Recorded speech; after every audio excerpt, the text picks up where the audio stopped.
Estamos con uno de los grandes héroes del cinema moderno, el señor Chris Columbus. Hola, it's a pleasure. It's an honor to be here with you. Thank you very much. You've bringing us the best of the best with this movie. Why did you were so involved and so attracted to bringing pixels to life? When I read the script for Pixels, it was one of the best scripts I'd read in 5 years, and at the same time, it was completely unique and original. And in a summer of superhero movies and sequels, I love the idea that we go back and do something that I would have done in the 80s. Like, so many movies that were coming out in the 80s weren't thought of as franchises. They were thought of as one-time, like Goonies and Gremlins for the first Gremlins. You didn't really think when you were doing it was ever going to last beyond one movie. And I love that concept for this movie. We're doing something that's an original idea, an original big-budget movie in the middle of the summertime. It was a big challenge, but exciting. What were those challenges? Because we're bringing those video games from an era to this new era where the video games are all about killings and about horrible stuff. Right. What was the biggest challenge for you visually?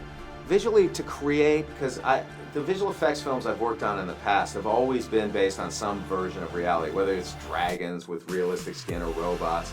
But in this film actually gave us the opportunity to create visual effects people hadn't seen before. Creating gigantic 30-foot, three-dimensional versions of Pac-Man and Donkey Kong that couldn't be silly, that had to be edgy and scary and make you feel that they could destroy our planet.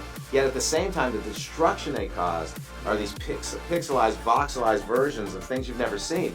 So when you see Washington, D.C. destroyed, you see a pixelized version of the Washington Monument and streets and cars that are pixelized. And it's kind of mind-blowing in terms of the look of the film, you know.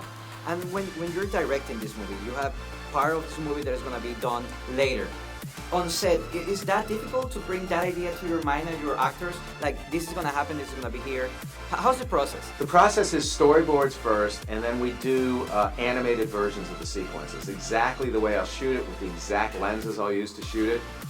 And then I go over those with the actors. I show them exactly what we're doing, what they're seeing.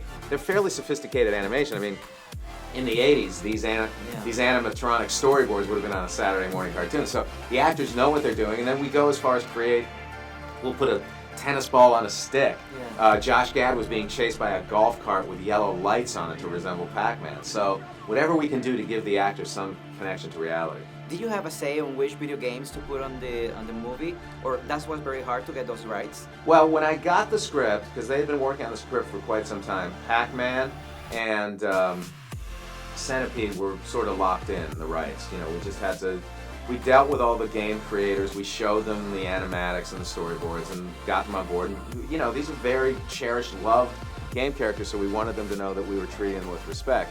Donkey Kong came along a little later, and again, the same sort of process, showing them exactly what we're going to do.